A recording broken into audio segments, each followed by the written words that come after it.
shacabka ku dhaqan tuulada Ammaaneed oo ka tirsan degmada Booq ayaa isku tashi shacab ku qodanaya ceel riiga oo ay ku baxayso adduun lacageed oo dhan 3 milyan oo bir. qaybaha kala duwan ee bulshada ku dhaqan deegaankaas oo isku tashi sameeyay si ay uga baxaan baahida la xiriirta dhinaca biyaha iyagoo haatan bulshadu ka cabto biyo ay ka helaan barkado. waxa ay sameeyeen isku tashi si ay uga baxaan baahidaasi isla markaasna uga qayb qaataan horumarka ka socda deegaanka Soomaalida. runtii in badan baa qorshahan baahida biyaha aan ka tashanay haday tahay dawlad deegaanka iyo shacabka yaga in badan waxa dhacday marka hadaanu shacab nahay baahidayadii maadaama ay soo tartarayso inaanu isku tashanno wax qabad guud oo garanaysa iskaashi leh oo annagoo iska kaashanayna dadka yaga shacabka ah deegaanka iyo jaaliyadaha annagoo iska kaashanayna in aan ceel isku tashanno ceel aan qodano sidaas awgeed baa maanta riigii ceelka qodi lahaana uu noo joogaa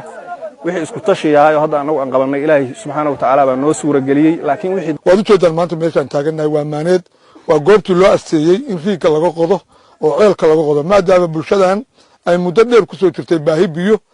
ayna u soo joogtay abaaro badan oo soo noqnoqonaya oo deegaamadeena ka dhacay waxay samaysay isku tashi dal iyo dibadba ah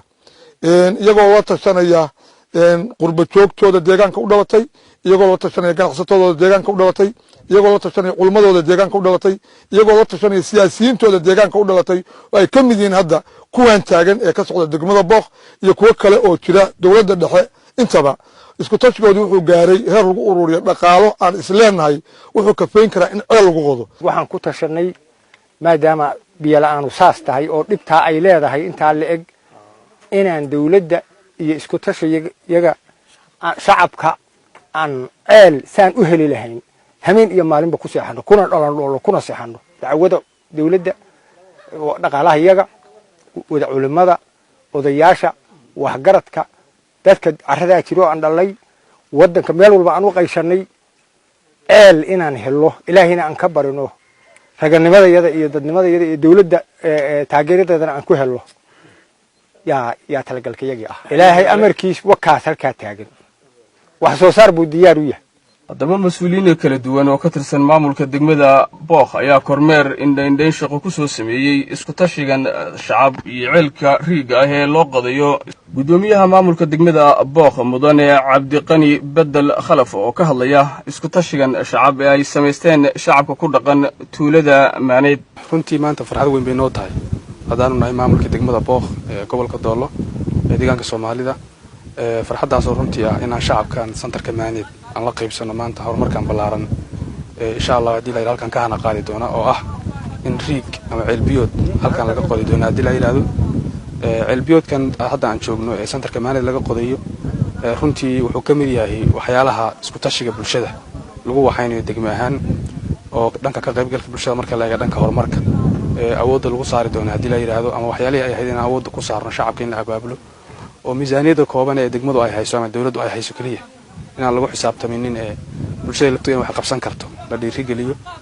marka kale dadaalada noocaas ah ay kale qayb ka tahay maantana waxaan oran karaa meel dhalkeedii ayaan taaganahay oo bilowgii koobaad ayaan ku jirnaa riigan wuxuu noqon doonaa mid hadii Ilaahay raa shacabku isku tashi ku qotaan dal iyo dibadba wixii hanti iyo maal lahayay la isugu keenay oo la urursaday oo lagu talagalay in biyo lagu helo biyuhuna nolosha bini'aadamka waa asaasi ama nolosha bini'aadamka waa lagu sheegi karaaba marka runtii taasi waa mid anaga farxad gelinaysa shacabka halkan ku noolna horumar weyn oo soo siyaaday noqon doonta hadii la yiraahdo markii gabagabo oo la qodana ay natiijo wax ku helo insha Allah noqon doonta oo lagu faano. tuulada Ammaaneed oo maamul ahaan hoos timaada degmada Booq qiyaas ahaan waxa ay u jirtaa degmadaasi in ka badan 30 kiiloomitir dhinaca koonfur bari. waxaana haatan ka socda hawlo isku tashi shacab oo laga qayb qaadanayo horumarka ka socda degmooyinka deegaanka Soomaalida. Maxamed Cabdi Cali Maxamed Garbo wakaalada warbaahinta deegaanka Soomaalida degmada Booq.